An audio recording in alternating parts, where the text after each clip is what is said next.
Vamos seguir então agora falando sobre transição energética, o futuro da energia. Transição energética, mudanças regulatórias e experiências digitais.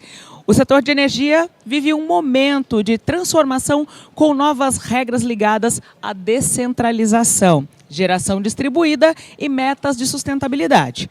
No painel, serão discutidos temas como as mudanças regulatórias que influenciam diretamente a forma como os consumidores e empresas interagem digitalmente, exigindo plataformas mais transparentes, acessíveis e que simplifiquem a gestão do consumo. Então, sem delongas, vamos receber os nossos especialistas desta mesa. Ele que é VP de Energia e Carbono da Ativos, Gabriel Pinto. Vem para cá, recebe os nossos aplausos. Seja muito bem-vindo, Gabriel. Juntamente com o vice-presidente de vendas da Copa Energia, Daniel Levorin. Vem para cá.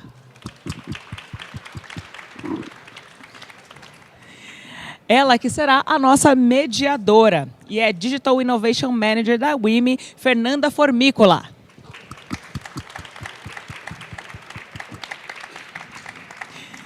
E, por fim, o cofundador da WIMI, Wagner Foschini.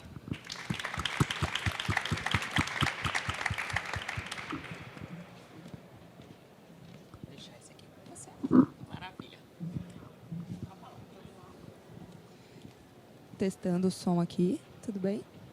Boa. Pessoal, boa tarde, obrigada pela presença de todos e todas aqui. É uma honra estar mediando esse painel com tantas pessoas importantes. Queria começar dando um contexto aqui, né, para todo mundo de que a transição energética é um tema que já está aqui em pauta há algum tempo, mas parece que agora está, de fato, batendo nas nossas portas, talvez na do Daniel e do Gabriel um pouquinho mais. E a gente está enfrentando muito esse contexto aqui de mudanças regulatórias, o cliente pedindo cada vez mais experiência também. E eu queria muito começar entendendo o que esse termo e esse momento significa para vocês na prática. Então, para cada um dos três, queria abrir a pergunta do que vocês estão vendo e também quais são as travas ou grandes potencialidades que vocês enxergam para esse momento, para a gente começar a explorar um pouquinho.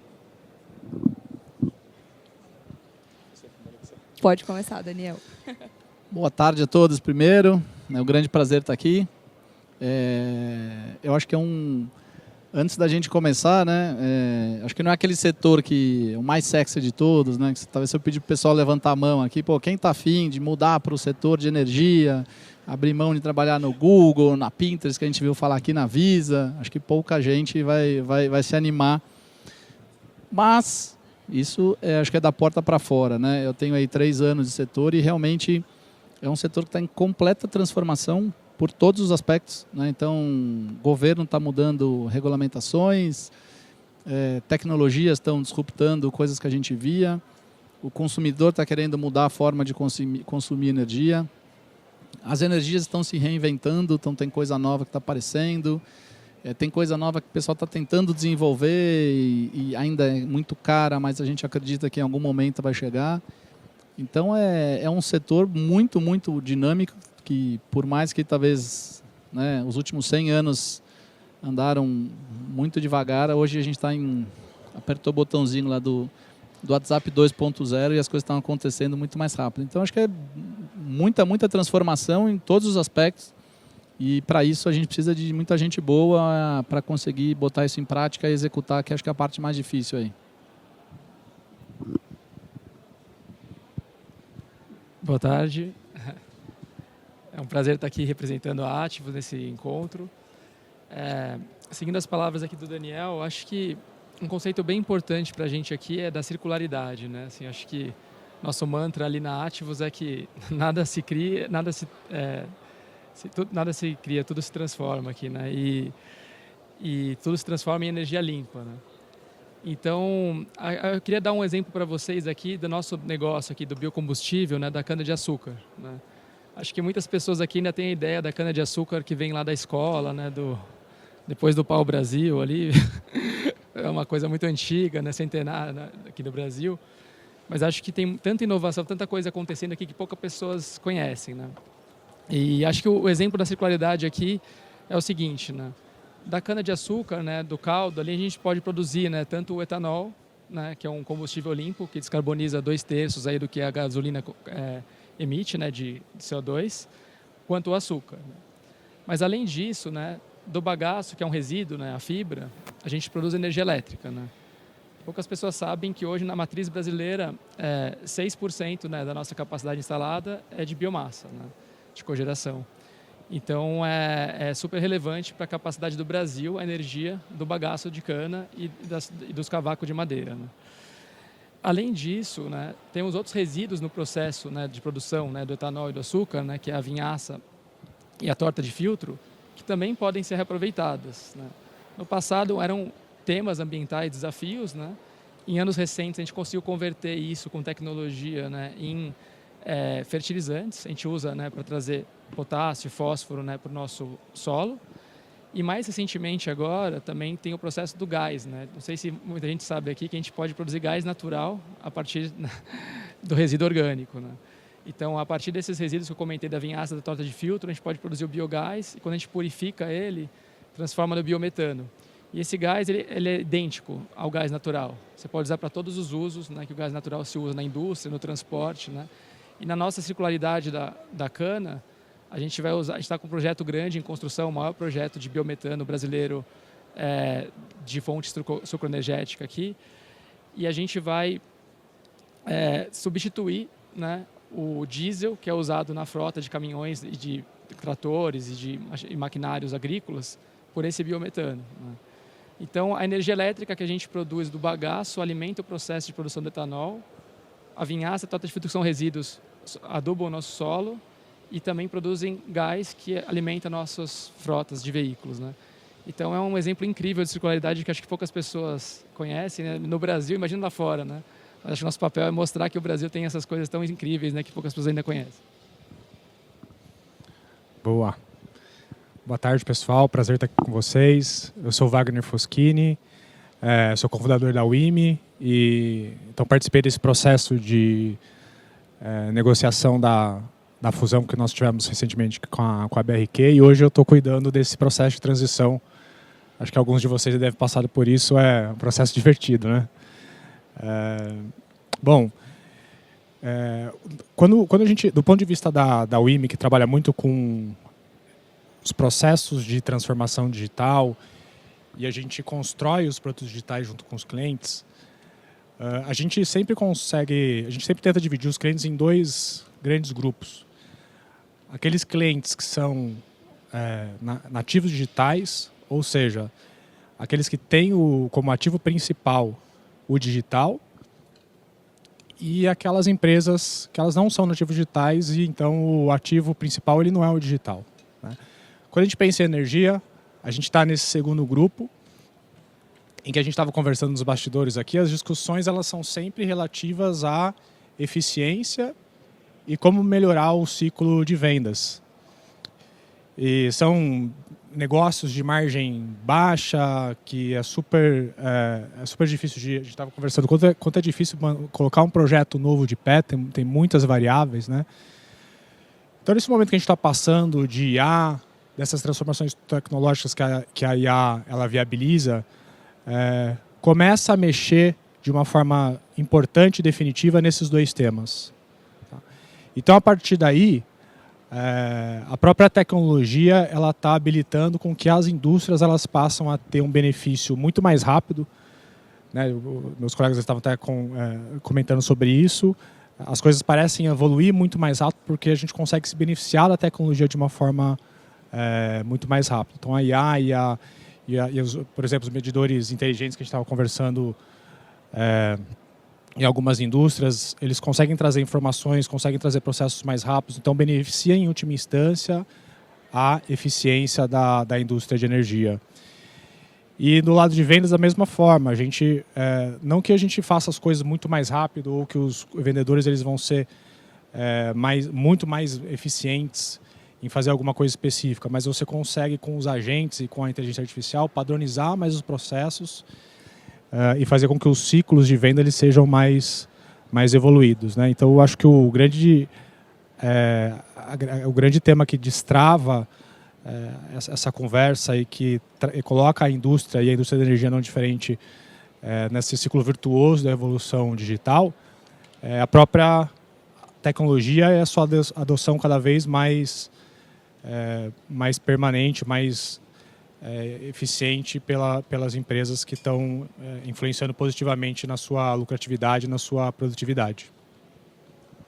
Perfeito. E talvez tentando encontrar um grande desafio na fala de todos aqui é a gente entender como encontrar esse equilíbrio entre todo esse movimento, né, que o mercado, do ponto de vista do digital, de tecnologia, está passando, mas também todas as regulações e regras que já são carregadas de um mercado que tem muita história, carrega bastante coisa. E aí, Gabriel, eu queria muito que você contasse um pouquinho mais para a gente. Você deu uma... Deixa eu te ver um pouco mais. Você deu uma introdução aqui já um pouco de como que vocês trabalham com essa parte da bioenergia, né? E dentro desse contexto de transformação digital, de digitalização como um todo, talvez de forma mais genérica, o que vocês estão experimentando? Quais são os grandes desafios? E aí, se você quiser comentar, tanto especificamente da experiência de vocês, quanto do que você vê de mercado, assim. Obrigado. Bom, eu acho que é importante a gente também conhecer um pouco mais do agro aqui, né? Acho que também é muito distante aqui de São Paulo, da nossa realidade, né? Mas tem tanta coisa interessante, tanta coisa inovadora acontecendo, né? E tantos desafios também pela frente. Para começar aqui, quando a gente pensa em IA e quando a gente pensa em digitalização, né, o mais essencial é que tenha dados, né, comunicação, né, tenha conectividade. E é um desafio nosso, né? Então a gente opera no Centro-Oeste, no interior de São Paulo, a gente tem 500 mil hectares de terra, né, que é equivalente a 3 cidades de São Paulo com produção de cana, e não tem internet. A gente tinha uma cobertura de 30% de rede pública, né? Então, no ano passado, a gente tomou a decisão da gente mesmo construir a rede privada, né? Então, a gente está construindo 6 torres, investindo 20 milhões de reais para levar o 4G para o campo, né? E com isso, a gente vai conseguir alcançar 90% da rede no final desse ano, né, de conectividade, que com isso vai permitir a comunicação das nossas equipes, né, da indústria com a agrícola, e também gerenciamento de dados em tempo real, né, para intervenções, né, que hoje a gente consegue fazer já com o pedaço que a gente tem, mas que não consegue abranger todas as etapas da produção, né, da colheita, etc. Então, acho que esse é um ponto importante, como que um dos desafios, às vezes, passa por a gente absorver um papel de infraestrutura que não existe no Brasil, no Estado, né? E a gente tem que absorver um pedaço a mais da cadeia aqui. Um segundo ponto importante, acho que é interessante para o povo mais em geral aqui, né, menos nichado, a questão do uso dos drones, né, tanto para monitoramento de imagens, né, então a gente consegue ver falhas, né, no plantio, a gente consegue ver ervas daninhas, né, invadindo a nossa produção e agir rapidamente, quanto também os drones de aplicação, né, que são drones que despejam ali, né, insumos agrícolas, e até umas vespinhas, né, que a gente considera como bioinsumos, né.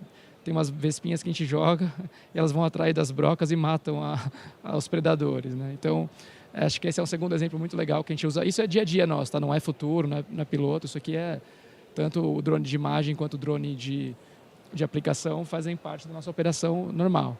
E um último exemplo mais recente, né, nas áreas que a gente opera, são áreas muito secas e sofrem muito com incêndios, né? Muitas vezes até criminosos ou espontâneos, enfim. E a gente tem que lidar com esse problema que é muitas vezes nem parte da nossa área, mas que a gente tem que resolver, né, naquela comunidade, naquele local. E a gente colocou recentemente câmeras, né, inteligentes, né, que usam IA para ver padrões de fumaça, né? E elas conseguem detectar automaticamente e avisar as brigadas de incêndio. A gente está tendo um impacto muito bom, muito positivo, conseguindo evitar e apagar rapidamente os incêndios, né? Uma POC que a gente fez com 6 câmeras em uma das nossas unidades. A gente está para fazer o rollout agora em todas as unidades. Então, dito isso, alguns exemplos, né, que eu queria trazer para vocês, ilustrar um pouco mais do nosso dia a dia. Mas acho que o mais importante, acima de tudo, é como que a gente integra tudo isso, né, da parte rural com a parte industrial, a parte agrícola, com a parte industrial, com a parte logística, né, e como que a gente integra todos esses dados, todas essas plataformas, né. E o grande desafio aqui é cultural, né, são as pessoas, né, trabalhar com diferentes regiões do Brasil, diferentes níveis de escolaridade, e diferentes plataformas, sistemas, né, e como que a gente rompe essa barreira cultural e como que a gente dá o próximo passo. Posso arriscar entrar um pouquinho mais a fundo na pergunta e entender quais são as barreiras que vocês já quebraram? talvez trazer um pouquinho de inspiração? Bom, a jornada é longa, né? Assim, acho que a gente ainda tem muito pela frente, né? Acho que essa da conectividade, acho que é uma, né, que eu comentei, que está em processo, já avançamos muito. A gente está com 65%, hoje a gente partiu de 30%, né? A questão cultural é um processo difícil, né? Envolve muita capacitação, envolve muito esforço da liderança, né? Então, nosso management, nosso C-level, a gente participa muito de lives, a gente vai para campo, conversa com as pessoas sobre esse tema. Envolve você dedicar tempo para ensinar as pessoas, muitas vezes até trocar pessoas, porque tem pessoas que por mais que você invista, por mais que você fale, a pessoa quer fazer daquele jeito antigo, né? E essa barreira de confiar no dado, né? Porque muitas vezes, né, ainda mais num setor mais tradicional, na ponta, a pessoa confia muito na experiência dela. Então, por mais que o tablet está dizendo ali, vai vir uma chuva forte, vai vir um calor maior, você tem que mudar a produção, às vezes a pessoa não acredita e quer fazer do jeito dela, né? Então, acho que essa barreira a gente já superou muitas etapas, mas ainda é um processo que vai levar alguns anos até a gente chegar onde a gente gostaria. Perfeito, obrigada. Agora, mudando um pouco mais para um tema sobre acesso. Daniel, na Copa Energia, vocês estão em um momento muito estratégico de fato, olhar para como talvez alcançar mais pessoas, de fato, do ponto de vista energético. E a gente tem um momento de governo que também está preocupado com isso. Então, a gente viu recentemente o lançamento do projeto Gás do Povo. E eu queria te pedir para comentar um pouquinho mais sobre esse projeto, talvez dar um contexto aqui também, não sei se é todo mundo que conhece, mas onde que isso se encaixa também dentro de toda essa temática que a gente está explorando. Boa. Vou dar um passo atrás aqui, sei que a gente está falando mais de tecnologia, mas só para colocar vocês em contexto, o auxílio a gás existe há muitos e muitos anos, desde o primeiro governo do Fernando Henrique, e a gente fez uma análise com o time de inteligência de mercado e percebeu que o governo colocava dinheiro, o governo tirava dinheiro, o consumo de gás nunca subia. Por quê? Porque o dinheiro que o governo dava nunca tinha sido carimbado, ou seja, ele não era obrigado a comprar o botijão de gás, ele fazia o que ele queria.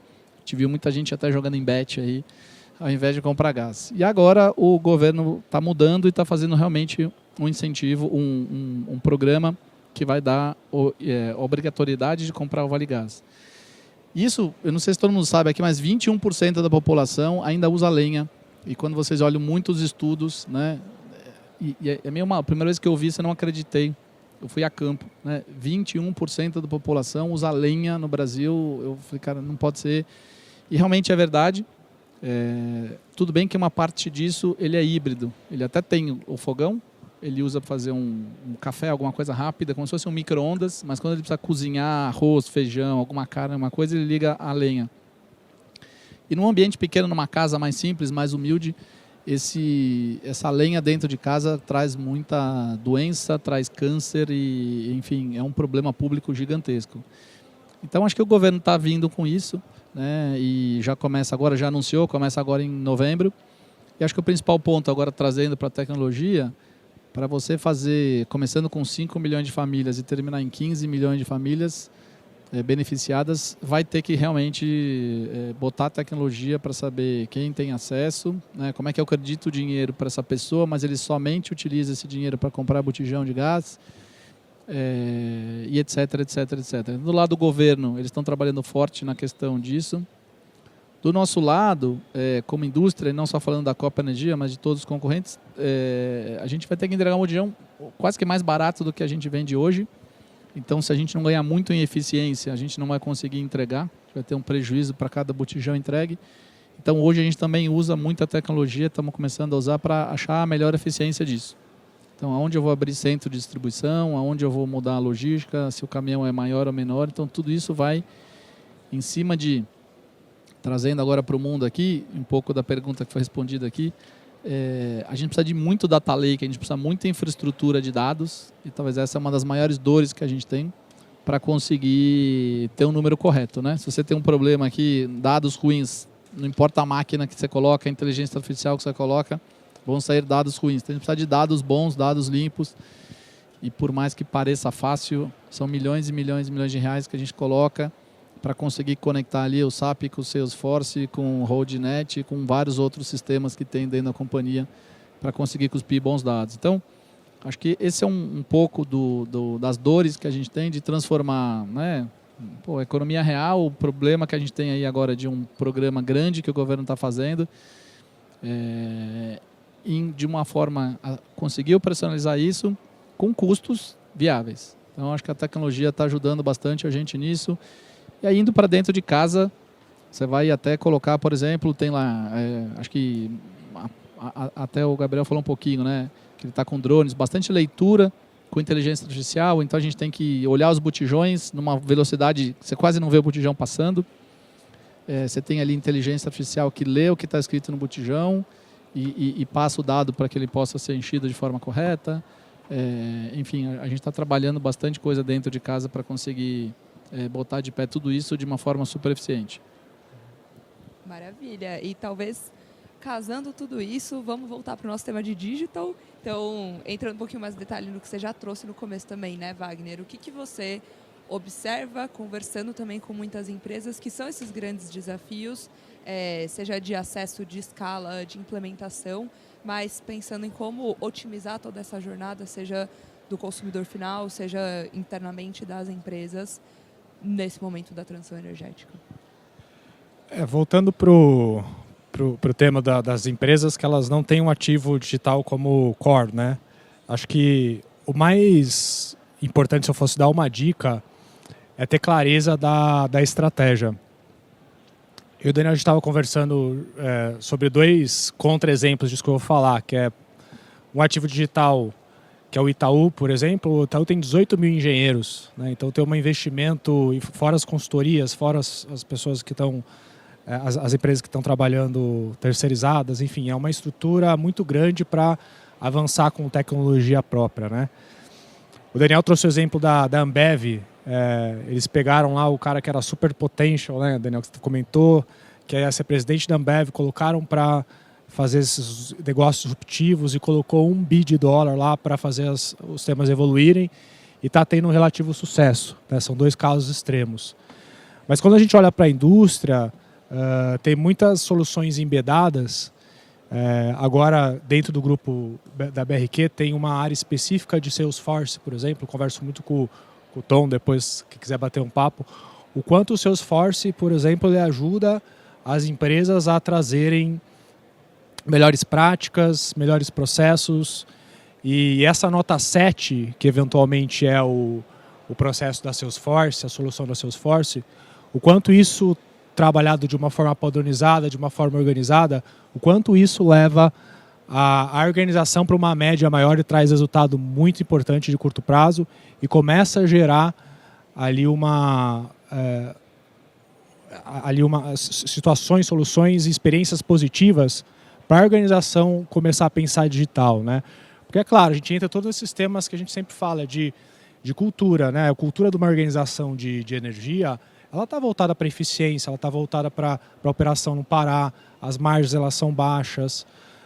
Você colocar na agenda o tema de experiência do usuário, o tema de inovação, de novos modelos de negócio, não é um tema simples. São empresas com receitas bilionárias, que a gente tem muito investimento e um retorno muito baixo. Para você colocar uma operação ali de 10 milhões de dólares, de 20 milhões de dólares em pé, é muito desafiador e precisa ter um apoio da alta liderança ali e um contínuo de investimento de energia, de dinheiro muito grande ao longo do tempo, né? Então, acho que o grande ponto desse processo é clareza na estratégia. Acho que ajuda bastante já a trazer os movimentos e aí, naturalmente, você começa a trazer uma cultura digital, começa a olhar mais para o usuário, olhar mais para o cliente e a organização começa a se beneficiar não só em termos de eficiência e de vendas, mas também de novos modelos de negócio, novos produtos para o próprio business. Muito bom. Falamos sobre desafios digitais, falamos sobre um pouco do processo da cana-de-açúcar, falamos sobre o projeto Gás do Povo. E, para fechar, eu queria muito ouvir de vocês o que vocês imaginam, esperam e também estão construindo desse futuro da energia no Brasil. Então, vamos para uma visão um pouco mais inspiracional. O que vocês acreditam mesmo que seja essa grande mudança que já está sendo construída, mas que também o impacto que vai ser gerado disso? Gabriel, pode começar? Bom, acho que hoje o Brasil já é um exemplo para o mundo em energia renovável, né? Tanto energia elétrica, na nossa matriz quase 90%, né, renovável, quanto em biocombustíveis, né, que é essa questão do etanol e do biodiesel. Acho que o próximo passo, na visão inspiradora, é que a gente possa ajudar o mundo nessa mesma direção, né, a gente possa exportar isso. Né. Energia elétrica é um pouco mais difícil de exportar, né, mas os biocombustíveis são uma fonte incrível que descarboniza muito a um custo muito baixo. Né. Então, por exemplo, o etanol, hoje em dia, tem muitas pessoas que acabam não usando ainda etanol hoje em dia, mas ele tem muitas vezes o preço igual ou até mais barato que a gasolina e reduz as emissões em 2/3. Né? Então, quando você faz um custo equivalente aqui, né, de dólares ou reais por tonelada de carbono evitada, é incrível. Às vezes é um preço negativo que você paga. Né? E enquanto isso, a Europa, os Estados Unidos hoje têm insistido muito em tecnologias que eles dominam que custam 2, 3 vezes mais para você descarbonizar. Né? Esse é o exemplo, por exemplo, tem muita notícia no jornal que talvez você esteja vendo de hidrogênio verde. Né? Hidrogênio verde é uma tecnologia que faz o mesmo hidrogênio, né, com uma fonte limpa, ele emite 2/3 a menos, né, do que o hidrogênio cinza, e ele custa 3 vezes mais. Né? Então, ele tem o mesmo impacto que o etanol tem, por exemplo, mas custa 3 vezes mais, enquanto o etanol custa igual e muitas vezes menor, dependendo do ano, da safra, do estado, etc. Então, acho que o grande potencial que é a regulação. Né? Quando o mundo realmente quiser enfrentar o problema do aquecimento global e estiver disposto a usar as melhores ferramentas, as melhores estratégias, né, vão cair na realidade de que os biocombustíveis é uma das melhores soluções que existem. Né? E essas barreiras protecionistas tendem a cair. Né? Então, a gente acredita muito nisso, no etanol de segunda geração, no biodiesel, a própria amônia verde, o aço verde brasileiro. Enfim, todas essas questões, usar as nossas fontes brasileiras verdes para exportar para mercados desenvolvidos, né? E poder contribuir com o aquecimento global em larga escala. Acho que eu vou complementando, né? Além de toda a parte de sustentabilidade, talvez vou trazer o futuro como uma parte de disrupção. Então, eu acho que o futuro da energia, como eu falei no comecinho aqui, o que foi os últimos 100 anos, vão ser completamente diferentes nos próximos 100 anos, disrupção em todos os pontos. Então, por exemplo, a gente tem até um projeto junto com a UIMI de fazer um vale gás ali e que a gente está trabalhando e muito disso passa pelo como é que o governo está cuidando das regras, né? Como é que a tecnologia está evoluindo, como é que as pessoas estão recebendo e então tem o consumidor ali que está, como é que ele está reagindo, interagindo com tudo isso. Então, para mim, é disrupção junto com muita resiliência. Então, a gente vai ter que trabalhar aqui. A solução não é um tiro só. Então a gente vê aqui energias começaram a ser feitas, depois elas vão mudando porque aquele custo ficaram altos, então você vai pivotando para um lado para o outro. Hidrogênio já foi a bola da vez, acho que hoje fala-se pouco, né? O biometano a gente conversou bastante, eles já fazem, a gente está começando a fazer também lá na Copa Energia. A gente acredita bastante, mas também, dependendo de algumas regulamentações, dependendo de quem tem a matéria-prima, pode inviabilizar ou pode deixar isso em maior ou menor escala. Então, depende muito desse processo. A tecnologia de... Aqui, por exemplo, quem tem gás encanado não sabe nem que tem gás na sua casa, né? Quem usa ainda gás de algum botijão, alguma coisa, tem toda aquela dor da compra. Então, a tecnologia, para mim, esse é um ponto que vai disruptar, assim... A partir do momento que alguém conseguir, e a gente está trabalhando bastante nisso, fazer com que eu não precise estar cozinhando, acabou a comida, estragou meu bolo que estava no forno, eu fiquei sem terminar o jantar, aí liga lá, o cara vem, traz o gás, toda essa dor. Será que não existe uma solução da gente colocar dentro da casa do consumidor que dispara, assim que acabou o gás, um sinal e já tem um outro botijão ali que você consegue automaticamente mudar de um para o outro e todas aquelas dores que existiam na casa de quem tem botijão, acabe com isso? Obviamente que o dia que começar isso, a gente vai melhorar muito a vida.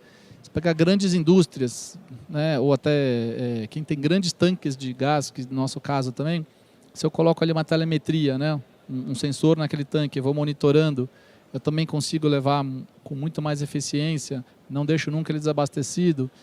Então, para mim, eu acho que o futuro, obviamente, tem todo o bloco aqui que o Wagner falou, da sustentabilidade, da gente caminhar para as energias limpas, mas também tem toda essa disrupção que vai passar pelo governo ajudar a regulamentar, né? E aí hoje até, por exemplo, a gente está sofrendo com a ANP, que quer mudar a regra do jogo do uso dos botijões. Então, hoje o botijão, que é um ativo nosso, ele quer que qualquer um possa utilizar. Isso a gente viu em vários outros países que fizeram esse passo e acabaram com a indústria. Né? A indústria não tem incentivo em investimento, começa muito acidente.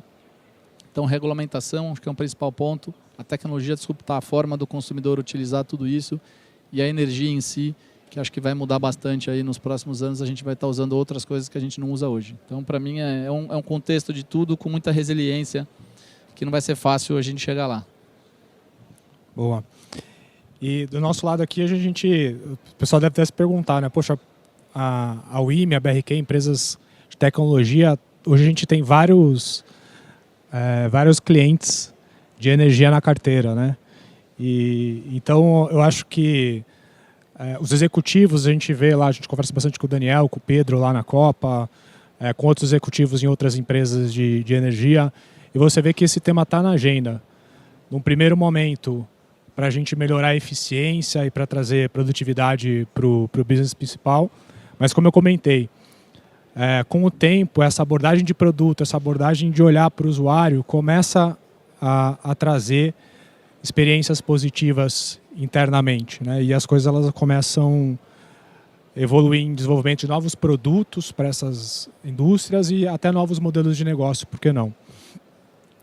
Então a gente imagina aí um mundo de super apps de energia, de ecossistemas brigando de energias diferentes, né, com muito poder na ponta ali, tanto no B2B, como o Daniel falou, a pessoa ela ser protagonista de definir qual tipo de tecnologia ela vai usar, de conseguir ter mais autonomia para entender aonde está indo a energia dela, que tipo qual que é o consumo que ela vai ter.